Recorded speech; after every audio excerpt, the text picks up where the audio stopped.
What's up, guys? I'm Ryan Wright. I am not Ryan Wright. This is Jerry. Yeah. And we're featuring a special comedian today, people. Stand-up comic, Ian Gutoskie. Boom. And everybody right now is going, who the fuck is Ian? It's understandable. I say that too sometimes. I met Ian. He was... What's the name of your special? Who the fuck is Ian Gutoskie? Ian Gutoskie. I've never heard your last name. Gutoskie. Gutoskie. All right. You should have told me that. No. I just thought it was the illustrious Ian. It's a very, very easy name to forget, man. What's your middle name? I got two. Michael Albert. Okay. Yeah. You got two in case... Dude, in case... Your parents were like, let's let you decide down the road. road. Michael Albert is like an actual name in and of itself. Like, if you want to be a novelist, you could just use that. Yeah, Ian Michael Albert. Well, no, it's being Catholic. You always take your father's name and then your grandfather's name. That's just like my brother's Derek Michael Laverne Gutoskie. Jesus. Okay.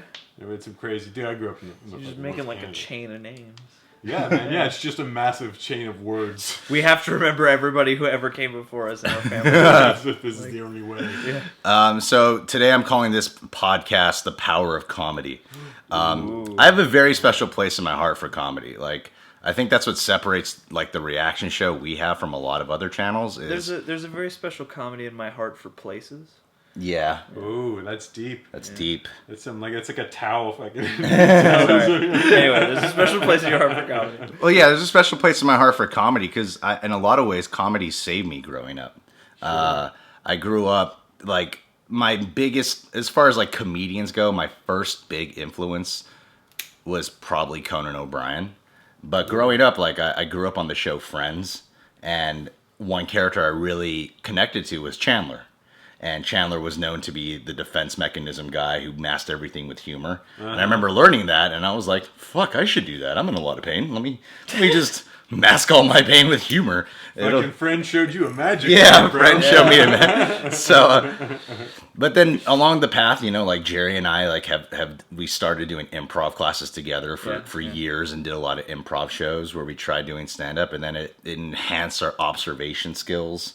And it does give you a different perspective because everyone knows comedy's tough. Like, it's hard. Like, I respect a comedy movie that does it so well where this is like, really this movie got released to the world and the world laughed. Like, that's hard, Yeah.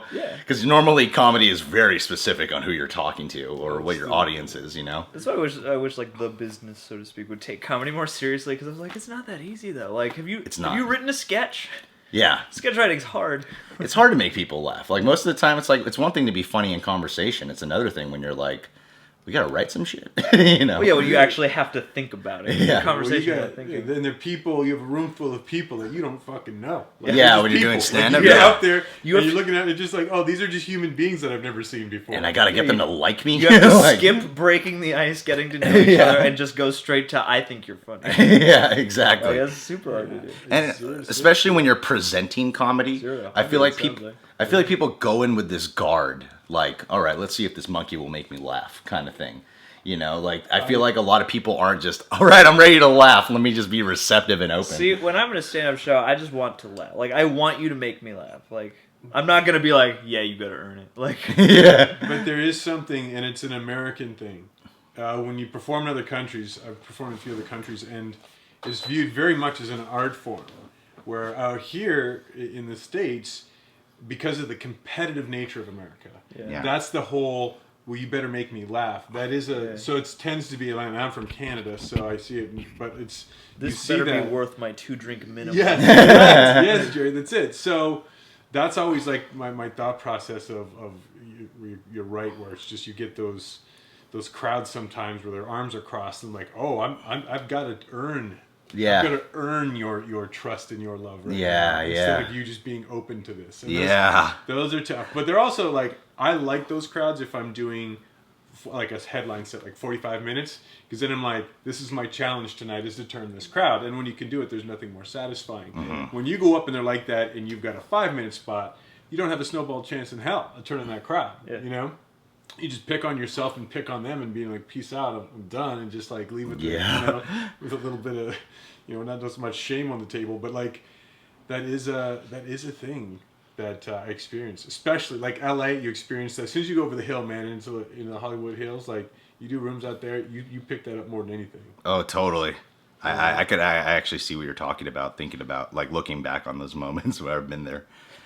Because you've performed in other countries, are the audiences different? Like, because I've heard like in certain places, like in Scotland and stuff, like people will be more interactive with you. Like there are places where you really got to earn it because they won't.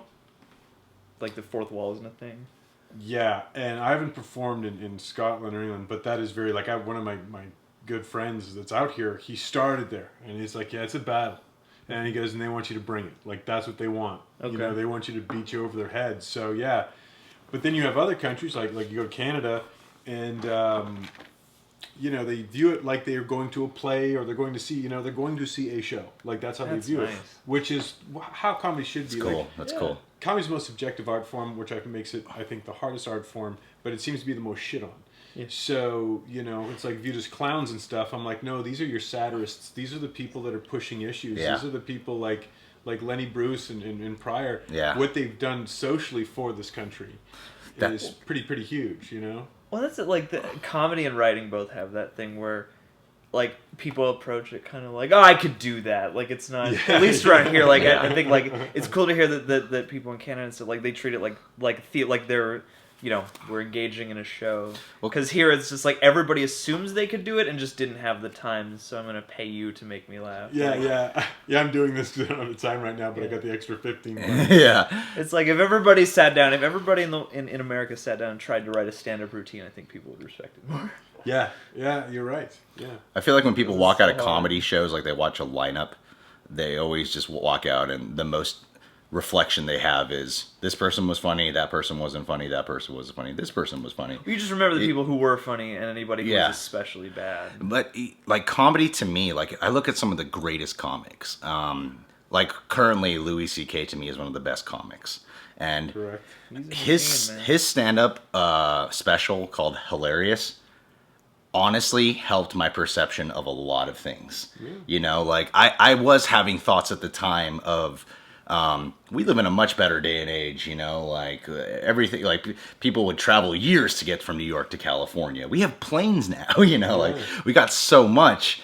And ever since hearing that stand up, I've been just thinking about like everything, and it totally changed my philosophy on stuff. Like, and there's another thing he'd say, like I remember in an opening of a show, he's like, turn off your phones, don't be on Twitter, just live your life. And when I heard that, I was like, those comments. I started realizing I don't want to document everything I do. I don't want to record everything I do or everything I say. I just want to take it in. Documenting what you do should enhance what you do, but it shouldn't become the experience. And I think that's the trouble.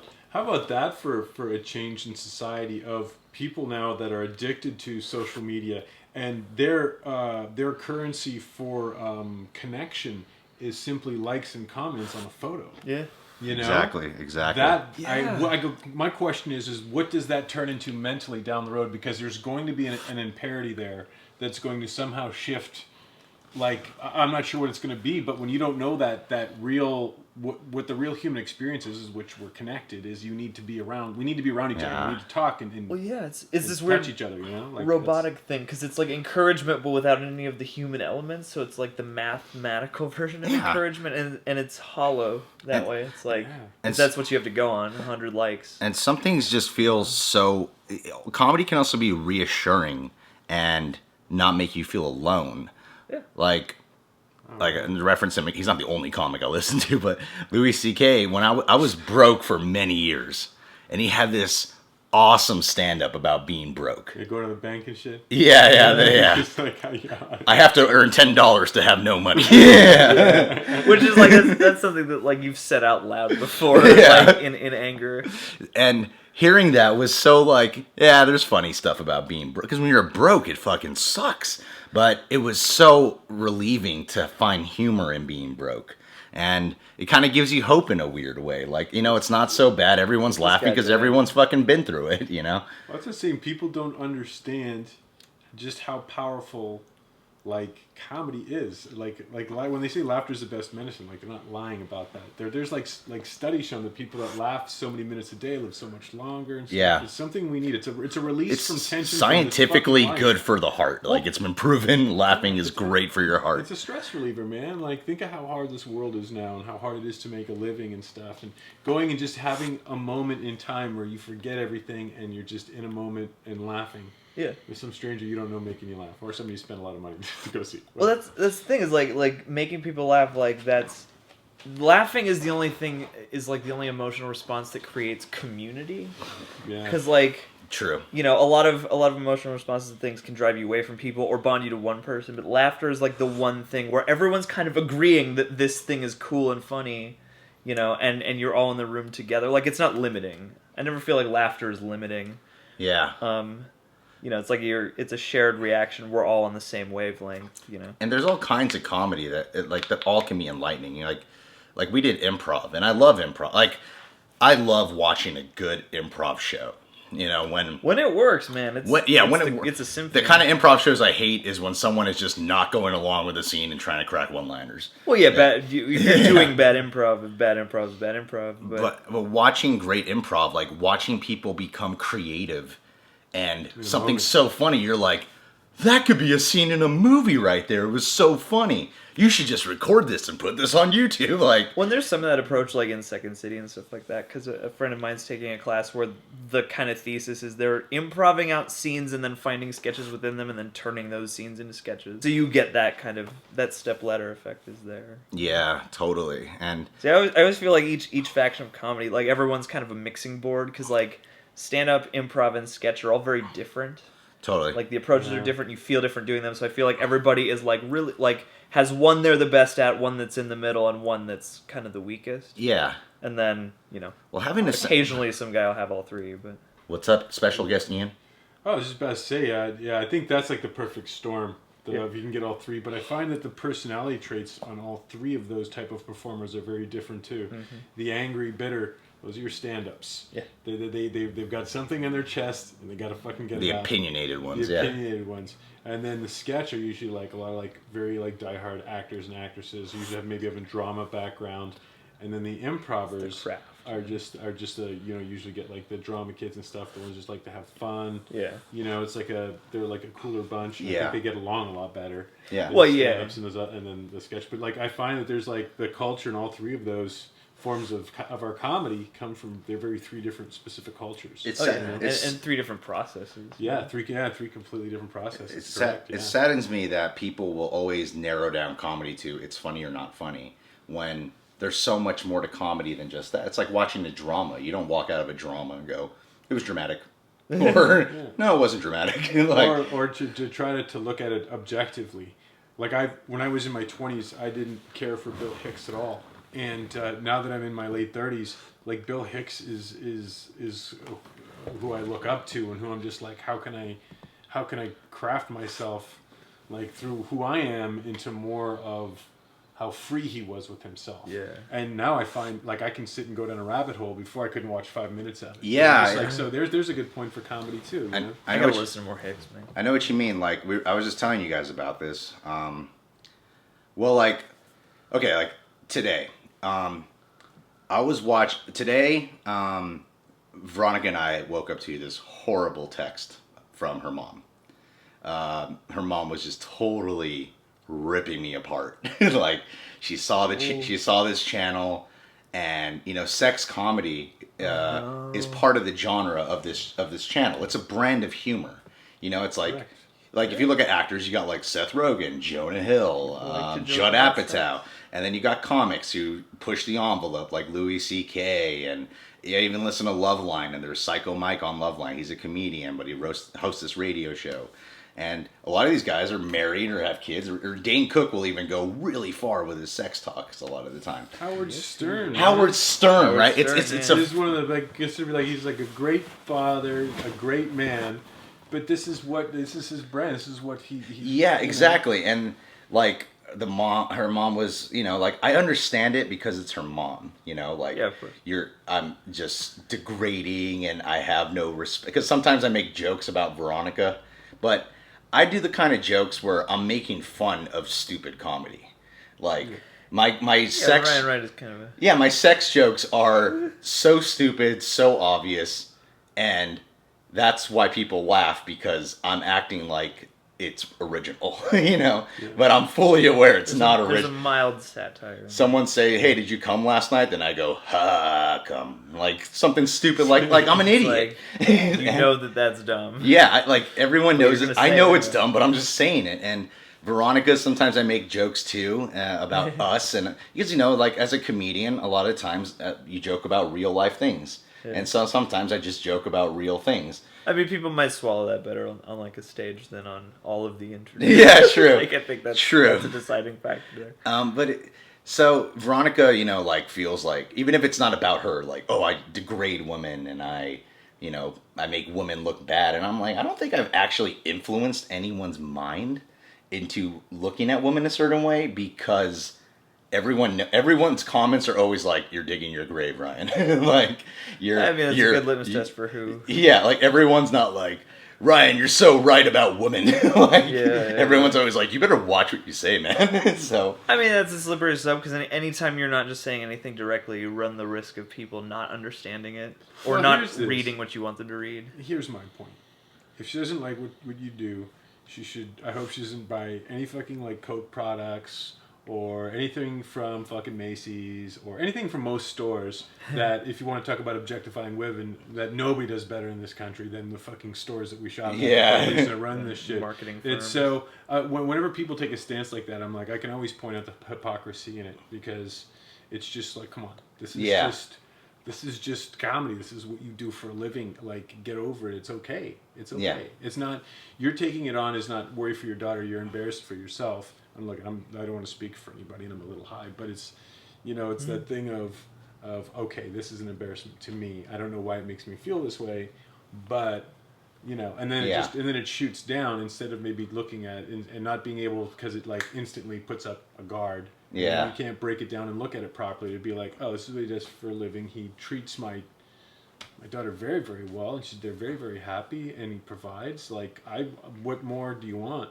That's what I was saying. Well, I think there's also probably too just an element of, like, you know, you it hits you how your daughter's grown up. Yeah, exactly. In a way that you might not.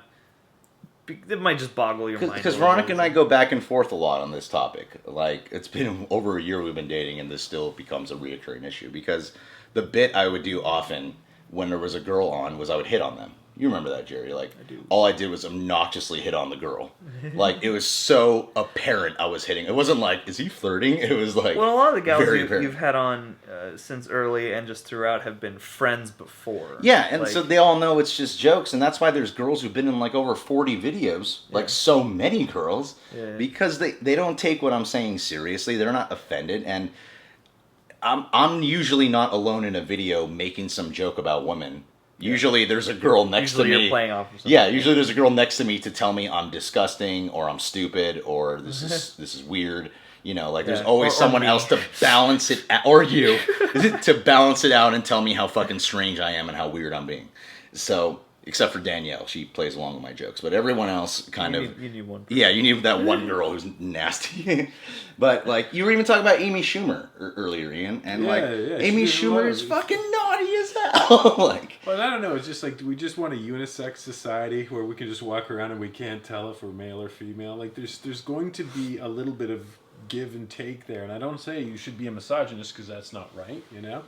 Women have their right, but if a woman is comfortable with, hey, I'm going to come out here and, like, hey, throw some pictures of me in a bikini and something, because that's what they're already selling. Yeah. You know what I'm saying? And that's how they earn a living, some of them, right? So it's just like, what are we doing here? Like, everybody in Hollywood that's good looking is making a living off their fucking looks. Yeah. And most of them can't act, but they're really fucking good to watch on the screen. Yeah, exactly. You know? So it's just like, if we really break down the confines of it, it's all like the same. It's a jumble. Everything's pimped out, man. You want to know the fucking truth, Jerry? Well, I'm high as fuck. It's all pimping out, and it's okay. That's just how fucking society is, right? It's that weird, like, back and forth of, like, stuff is pimped out, but you also grew up on it being pimped out, so, like, your your concept of reality is based on that. And I really... it's hard to break away from that. I really don't... Like, grow up on a farm, like buy a farm somewhere, just like live off the land and shit, you know? That's the thing. It's like, that's the only way to escape it. You know? The formative experience is different. I really want to establish up front, though, like, with my girlfriend, I totally get where she's coming from, but why it would make her uncomfortable. She's my girlfriend. You know, like, I don't expect her to just, hey, adjust to my work, you know? Well, like, even though sex humor is a thing, like, it's still, like, case by case, you gotta see who's comfortable. And we already have, like, jealousy issues enough as it is. So I could see how, like, we've gotten better about our jealousy. But, you know, Jerry, like, most of the time when we get into conflict, it usually comes down to one of us was jealous about something. Yeah. You know? So... Are you sure you want to put this podcast in? Yeah, I don't mind. It's very personal. Well, yeah, I mean, that's what I mean. This is a different kind of format, so this format allows for me to be more personal. Right. You know what I mean? Like, if I'm doing stand-up, it's not going to be the same as Ryan Wright telling stupid... Like, I'm not going to tell obvious, stupid sex jokes during a stand-up bit. Yeah, you know? no, you but if I'm bouncing off someone who I want to make feel uncomfortable or get a reaction out of them, then I'll do it. Yeah. It's a different format. And the reaction show format doesn't usually offer... a lot of time for me to be really personable. I mean, there are videos where I've cried a lot. There are videos where I've been really open and honest. But most of the time, it's not a format that welcomes that. But I feel like a podcast, in this version, does welcome personability. Well, yeah, because people understand they're going to be around longer. It's just a different vibe. So, yeah, and it's like, I really wish her mom could understand. She's like, I don't like him anymore and stuff. And it might take a little time. I really wish her mom would understand, like, that it's just a show. Like, it's just a show, and I never am influencing anyone. Like, people, well, that's not how you actually live. And that's not how I actually live, but she feels like degrade her on the internet and stuff. I mean, I from her point of view, like, I can see why she would think that. Like, I think... Yeah, I get it. With some recontextualization, you might be able to smooth it over. But, like, you know...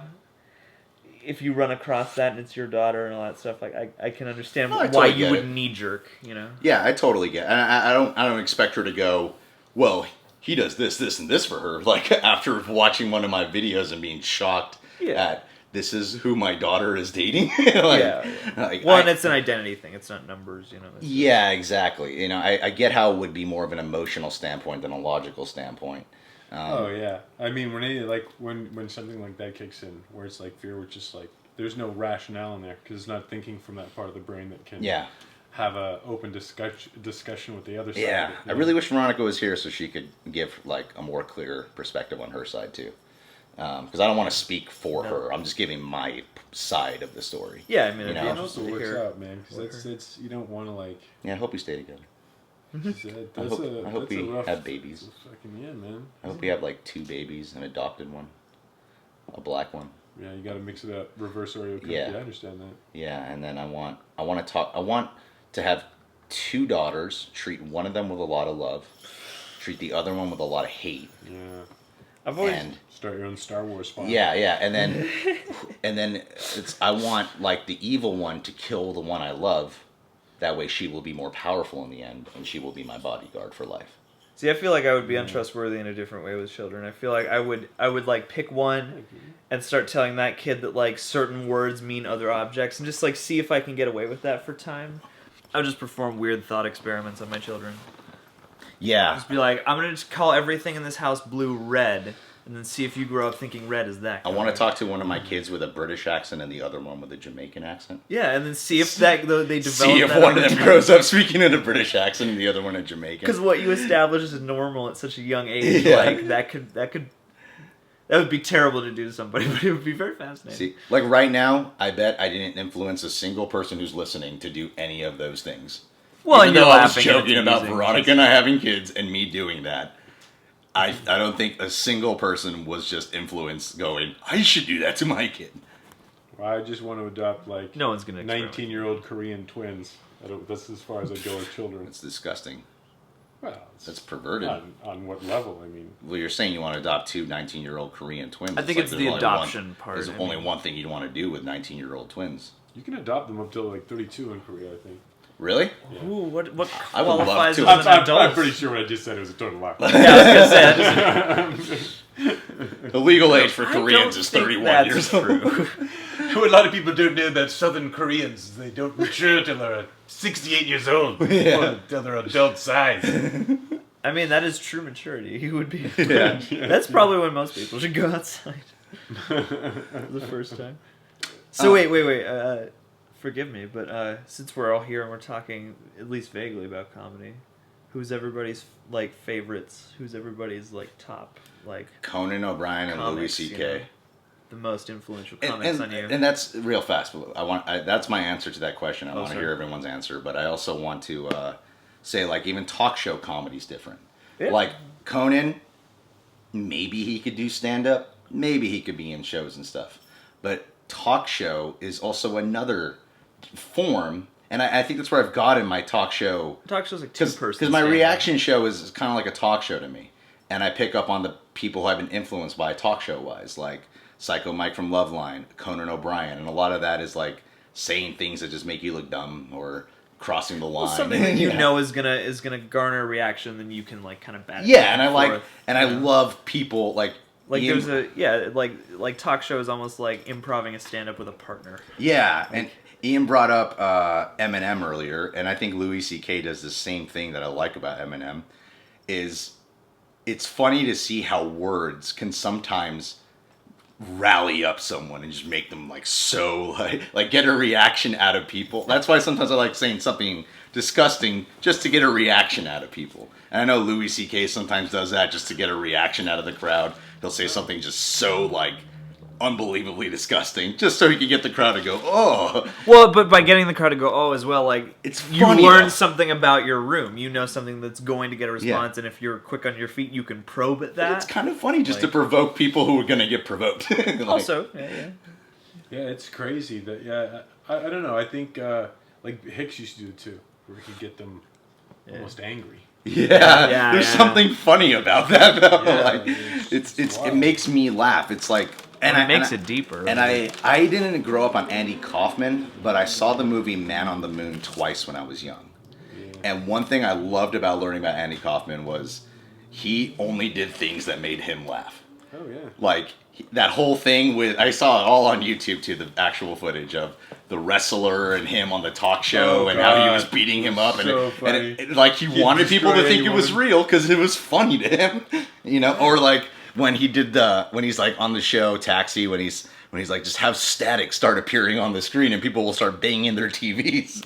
And no one's going to find that funny, but Andy Kaufman loved the concept of a bunch of people at home hitting their TV because they think there's something wrong with it, you know, like stuff. And that did influence me, like doing things that make me laugh. And that's just my brand of humor. Some people are so focused on what will make the crowd laugh. I kind of go, well, I have a pretty big sense of humor, and I feel like a lot of people probably laugh at things I laugh at too. So when you're in a crowd setting, like you're the only one speaking, like I get it, like on the internet, I'm the only one speaking, like a lot of time I'm the only one speaking to the camera, of why I can get away with saying certain things. Well, that's often the most, if you look across the board, that seems to make for a certain quality of art form. It's like if you do the jokes that make you laugh, or you make the music that you wanted to hear that you thought was cool, or you made the movie you would want to see, like those things come out more genuine. You just said it, comedy, and I wish people would really recognize it as this. It is an art. It's an art. It's hard. Not everyone can do it. I don't think there is a form of entertainment or maybe anything in life. I had jobs before where I was like running a company. I was running a John Deere dealership, and then I worked on massive cranes around the country, like pulling out 8-foot round gears and shit out of boxes, doing very, very tough work. And this is the toughest thing I've ever had to go through, because this art form is about constant failure for that little bit of success. Yeah, exactly. And that's stand-up. That's when you ever watch documentaries on stand-ups, they go, what would you tell a young comic? They're like, if you can't handle it, they'll tell you two things. They'll say, I can stay out, there's nothing but misery here. And then the second thing they'll say is just like, this is about constant failure. So if you can handle constant failure to get to those little victories, because you score enough little victories, they turn into bigger victories. And it's also a performance. And I think a lot of people don't recognize it as that, because like anytime I see Louis C.K., I completely forget that he's probably told these jokes a bunch of times. It always. He does a new hour a year, though, doesn't he? Like those. I know, but he has to practice the bits at clubs and stuff. And I always forget that he's done that. You know, it's a performance. He has to make it sound like he's sort of just talking to you. You know, I think Bill Burr does a good job of that. Bill Burr does a great job at that. Bill Burr does a great job at that. Because he's also Hannibal Buress, too. Hannibal, yeah. You listen to Hannibal's stand-up, like it just sounds like a dude talking about whatever. Yeah, very and very like slow pace and stuff. He's very funny. Yeah. So I don't know. I really hope that there might be something here that was said that if someone didn't have a big respect of comedy or kind of just didn't really see it in this light, that they were somewhat persuaded into feeling that, you know what, I should give comedy a little bit more credit for what it is. Comedy is hard. I've always said it's here's the statistics. So if anybody listens that's thinking about becoming a stand-up, I never want to persuade you one way or the other. If you want to try, you should always go for what you love. But and to get to the professional level of comedian, to where you're making a living at it, the success rate is 0.08%. Good God. So out of every 100 people that try stand-up, less than one make it out.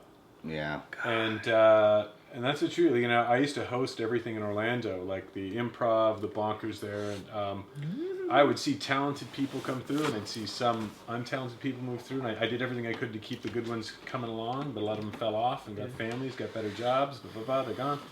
So just because it's such a long process to get through too, and it is such a struggle, but well, it's the one. It's more challenging to me than just being an actor. You know, I feel like actor, you have to have a large quantity of rejections to finally go, I don't think this is for me. And then people quit suddenly when maybe you should still keep persisting and keep trying. Like comedy, you have to be persistent, consistent, keep reworking the bit, keep doing everything. And then I could see how you could get discouraged much faster because you're not in front of one casting director. You're in front of a room of people who are not laughing at your shit. It's probably going to discourage you like a million times more than if one person in a room didn't like what you did. Well, and with comedy, you also have to invent the material that you're working with. Yes. It's like an actor, you can engage with something that's already there and you can interpret it, and that's a whole different thought process. But when you have to shop not only yourself, but this thing you invented to people, like that's... Well, here's what I always put it, is just like, actors have to act. Comedians have to be the actor, the writer, the director, the producer. Yeah. That's what a comic has to be. And when comics say that, it always sounds a bit douchey. But at the same time, the element of how long it takes to move into that, you know, and to like get all those things kind of combined and working well together. The writing, the performing, you know, you have timing, delivery, everything all has to be there. And all those little elements have to grow, and it takes a long time. Totally. See, I would kill to just achieve the level of like, you circulate the kind of LA comedy scene, maybe appear in a couple movies in small parts. Like, yeah, I don't need to like own the world, but as long as like, oh yeah, Jerry's up at Largo, I know that. Like, yeah, we'll go check him out. Just to be one of those guys where it's like, oh yeah, he was with some other comics. He's pretty good. Like that's the level I would want to achieve. Yeah. This is like, I just want to be okay at it. Like I look at, I saw this interview with, this conversation with Jerry Seinfeld, Ricky Gervais, Chris Rock, and Louis C.K. Interesting. And I was like, they're talking serious about comedy. And I was listening to it, and I'm like, wow, like, these guys' opinions and observations do speak to the world. You know, like, comics, believe it or not, are way more influential than we realize they are, you know? That's the thing. That's why it's such like a thing that's just not that respected, because I don't think people understand what it actually has brought to their life, or how it's changed their point of views. Because what people don't understand is that the only way you can pull down somebody off of their opinion is you have to unguard them. You have to move them emotionally. And the only emotion that gets you to drop your guard is laughter. Yeah. So we relate a lot. You move them in a positive way. Yeah, no, it's like we relate a lot harder to comics, and comics can communicate a message better because like you never think about your enemy laughing. Yeah. Like if that's a guy I don't like, I kind of assume him humorless. And so comedian, if they can make you laugh, you already like them. Like you're already apt to listen to what they're gonna say. I always feel like if you want to be a comedian, you should stay in there. And because like I went to watch Ian perform at Flappers, and there were some comics there who, like you could tell they were really trying, and some of this material might have been new. You could tell they were beginner level amateurs, and which is I'm at in stand up for sure. And but listening to them, I was thinking like, okay, they're not getting laughs now. Doesn't mean they're not funny though. There's a reason they're trying to do it, because a lot of people probably think they're funny, and they just need to find their groove and develop the skill. They have the talent to be funny. Now they need the skill to do stand-up. Well, I think when you're breaking into, there's also, for a lot of people, probably like a period where you have to break through your influences. Because, like, when you start doing stand-up, usually, you try to imagine copy. it's because you like a certain stand-up. So you gotta... You're 100% right on it. So it's like once you learn how it comes naturally from you, I think that's when magic starts to happen. Totally. Because, you know, it's... That's what I would always be worried about. I'm like trying to get through, and my favorite comedy influences are little scatter shots. I had a lot of influences that would affect either. I would use them as either like a defense for me against the crowd, and it would never be obviously material, but it might be cadence, it might be movement. Because then I could kind of wear their skin and I would use them in a moment that I was growing as a comedian. Yeah. And I'm just I'm gonna just kind of put this on and see how it works. So like when I first started doing the shit I do now, which is a lot more social commentary, I'm gonna go in there angry like Burr. Yeah. So I would like kind of scream and yell my point. Now I'm really like laid back and kind of like swarmy about it. Yeah, you know what's weird is I actually heard some of the best advice from Steven Spielberg in an interview.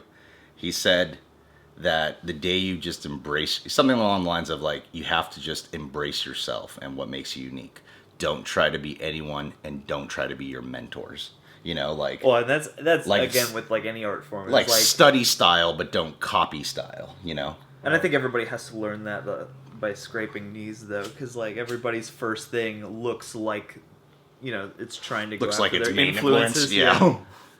Well, I always say it's just like the key to uniqueness is vulnerability. Once you get the key to vulnerability kind of down, then you can grow as much as you want to grow in whatever art form you're in.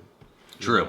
And that's why I always say it's like comedy. My favorite comics, the reason why Richard Pryor is one of the best that's ever walked the earth is because of his vulnerability. Right. That's what made him one of the greatest and the most memorable. You know what I'm saying? Yeah. And then I'll hear people say that, like, we'll talk about vulnerability and they go, oh, Bill Burr's not vulnerable. I'm like, he puts out a very sharp and hard opinion, and a lot of opinion that doesn't follow mainstream, and he's got to flip the switch and make you start thinking about it differently, which he does brilliantly. You don't think that takes vulnerability to go up there and say, okay, crowd that thinks all of you think this way, I'm going to tell you why you're fucking wrong. And that takes vulnerability. Yeah. And that's why Burr's I think is one of the greatest that's ever walked the planet as well. He's opinionated and vulnerable at the same time. Like, that's what I like about Bill Burr. And I had such a good point that like totally left my brain, and it was going to be a powerful point where you guys were like, yes, I'm in agreement with you. We have commonality now. You'll pick it back up in the riff. So wait, let's backtrack a tiny bit. What were you just saying? We used to talk about Louis C.K. and we were talking about Bill Burr vulnerability, and why he was vulnerable. Okay, even though it was an opinion. I don't know if this is a great point, but to show as an art form, stand-up comedy has greatly changed since it started too. You know, before it was like, here's a joke. Walked into a bar, here's the punchline, you know? Hey man, I was at... There was a summer where we kept winning tickets to the Ha Ha for some reason. In NoHo? Yeah. And there was one night, it was like the only time I saw this guy, because usually the lineup was the same every week. Yeah. There's this one guy who was like straight out of the 40s or something, like just cracking one-liners. Yeah. Like, and if there was a drum, everyone would have had a rim shot on it. Like, they were all a certain amount of syllables long, one-liner jokes, done. Yeah. He did it for like 15 straight minutes. And there's very few comedians who are able to pull something like that off today, modern day style. Modern day joke tellers are your nobody does it better than Dave Attell. Yeah. If you want to talk about just a setup punchline tag guy, you know. And when he was around, Mitch Hedberg was fantastic at it too. Oh, fucking Hedberg. Mitch is one of my favorites. And Stephen Wright, I think, is good. But if you notice, like, there's always a very specific personality to the one-liner kind of comics. Mitch Hedberg was very specific in his personality. He wasn't exactly the everyday relatable dude, you know? He was jazz music, that's what he was. Yeah, he was. Well, and Mitch Hedberg had this thing where he would tell these one-liner jokes, but they were clearly like...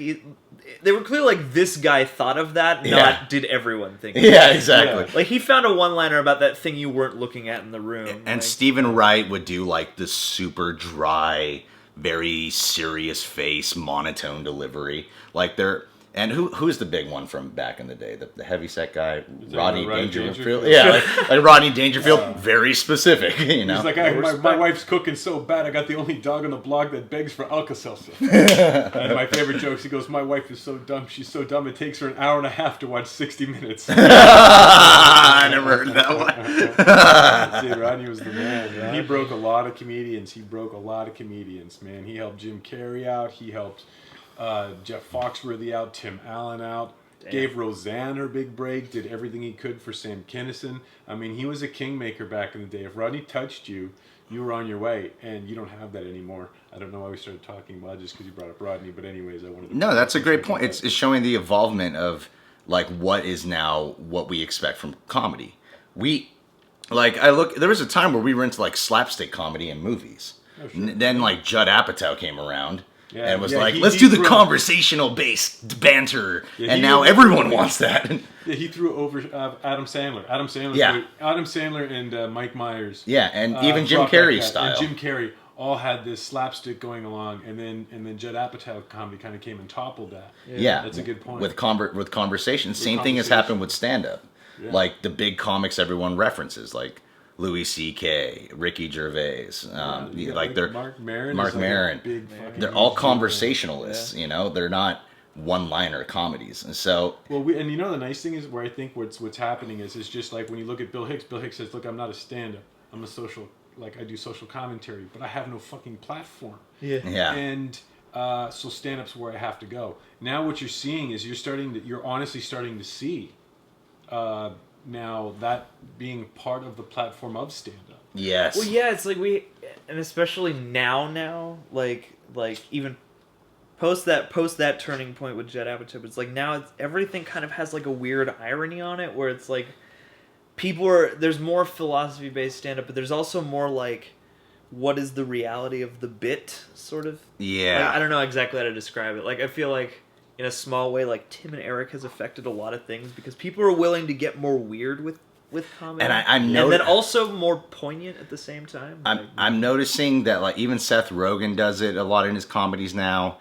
And I just from watching so many YouTube comedy videos, people are willing to go much darker with their comedy now. We're, like, in a day and age where dark comedy has never been more accepted. Well, and the persona thing is different now, it seems like. A lot of the comedians now will kind of make you also realize that they're just a person, like, living life. Whereas, you know, like, instead of creating a persona and just having that be the front. A Larry the Cable Guy type thing. Yeah, exactly. Those type of situations where you don't know who they are, you don't know what they stand for. Yeah. And I've always said those guys always have a shelf life. It's a very short shelf life. They can, for whatever reason, those type of guys can shoot to the top very, very quick. Yeah. And then, but as soon as the whatever, I don't call it gimmick, but whatever the gimmick is, when it falls, once it gets tiresome, boom, you're back down here. Yeah. Where guys that have something to say and they constantly are a steady rise. It takes them a lot longer. But, you know, you never see those guys that are, like, great philosophical comedians ever, like, spike and then crash. Yeah. That never happens to them. They have a constant great career the rest of their life. Yeah, it's like... Because you'll always be able to relate because that's what you're doing, I feel like, in that point. It's like you're just keeping track of life, and it's always relevant. What does this person have to say about this? There's a big moment in comedy... How do I update Larry the Cable Guy? There's a big moment in comedy history that I'll never forget. It was Dane Cook versus Louis C.K., when everyone was saying, like, Dane Cook... When Dane Cook was saying... When they were saying Dane Cook stole his jokes. And I remember, like, well, Dane Cook's way bigger than Louis C.K. at that time. Now, if you watch it... Now, if you look at today, it seems like no one really likes Dane Cook. But everyone loves Louis C.K., There's a weird window there where everybody did like Dane Cook. Yeah. And then just the surrounding expanse. Well, he lost... Like, after that hatred started, that little versus showdown thing... That's when everything, like, I think that's when everything started toppling over for him. Because people started noticing, like, because Louis C.K.'s stand-up did come out before Dane Cook's stand-up. Yeah. So it was like... Well, and kind of see each other, you know. Like, yeah. And actually, that was a great thing about Louis. Did you see that episode with Dane Cook? Oh, yeah. and like just very real dialogue, as if I this just was thought them really talking. I just thought it's not that I say you steal things. It's just like you're this ship, and You're this it was a vacuum. beautiful analogy. Yeah. This ship just shooting off into space, and you're just it's like a vacuum just sucking everything up. Like owls and twigs and and jokes. And I was like, wow, what an amazing! Well, it just showed you how smart Louis is. And not to say that Dane's not smart, but he was one of those guys that just like, look, if you can't understand that act wasn't going to stay up there that long, like, that's on you, bro. Yeah. You should just be happy with it. Larry the Cable Guy, Dan Whitney, he's like a fucking... I've hung out with him like at the clubs and stuff in Orlando because he lives there. He's the sweetest, most humble man ever. He was making $50 million a year back in the day. Wow. No bullshit. That's the kind of money he was making. He still has the same house he had before he was ever hit. He's just like this sweet guy that understands the business. That's what's up. I'm glad to hear that. Yeah, and Dane doesn't understand it that well. It's like wham, Yeah. I don't know the guy personally, but he seems really like upset when I see him out, like frustrated. So it's just like kind of sad. But well, he's trying to rock star. Okay, well, we gotta wrap this up, guys. I got to go. He's got to go. He's got to work with this awesome impressionist right now. Yeah. Like, oh, shit. Awesome. Can I like say his name? Like this minute you gotta go? Yeah. Jonathan Kite. If you guys know Oleg from Two Wait a Girls. minute. Jonathan Kite is following me around. What? You're really going to work with him? I'm his writer, yeah. No way. Fuck. And no, I just did I was like a puny part in this, but he's doing a movie for somebody I work with, and I was playing like a ghoul in that movie, so we kind of... we were just sort of bumping into each other on set all day. Like, no shit. I doubt he remember, but like and then I was just listening to him on a podcast. Like, he's everywhere in my space right now. Yeah, guys. No shit. He's here. Yeah, no kidding. On BuzzFeed, this video has over 1 million views. He does 9 impressions. He's a white dude. Best Barack Obama impression I've ever heard. Best Vince Vaughn impression I've ever heard. His impression's so good. He knows how to write comedy already, and he's only been doing comedy 4 or 5 years. God. He's amazing. That's like when I say, like, I even hate saying that I write for him, because like I do write for him, but it's more I just help him with structure, move things around, tweak things a little bit. But I assure you he doesn't remember me, but just tell him what's up. I will. Anyway, guys, you can subscribe to The Real Rejects. Got a lot of shit on this channel. Just look at it. There's a lot of shit. Yeah. And Reasons to Jerry, his playlist on the channel. And Dank Stubs, his podcast that he hosts on the channel. Yeah. Ian Gutoskie, you can catch him performing in America right now. Yeah. Everywhere in America. And he has a YouTube channel. I gave him this idea to start up a YouTube channel. Yes. And then he uploaded like 100 videos in a month. It's just like, I'm going to upload every video I can find. That's the fast track. Everyone goes like, all right, I'll release one a week. You're like, fuck it, just put all of them over right now. Dude, I didn't think I was just like, I'm doing 4 a day. Now I got equipment and stuff coming. I'm excited. It's exciting times for me. So yeah, guys, make sure to check out Ian on his YouTube channel. You can see some of his stand-up bits, his sketch comedy podcast. And, sketch comedy podcast. It's got even help for mental illness. It's got a bunch of stuff. My story. I got a journey with ayahuasca. If anybody's curious about DMT, I got a series on my journey with that. There's a bunch of shit on there, man. Yeah. It's basically my mind. Is basically what I'm trying to recreate. Yeah, it is the Ian. My mind is there. It is the Ian Gutoskie channel. It's not even me. So hopefully you find it interesting. Yeah, guys, check it out, and also check out that BuzzFeed video with Jonathan Kite. Oh yeah, it'll blow you away. All right, guys, take care. Peace.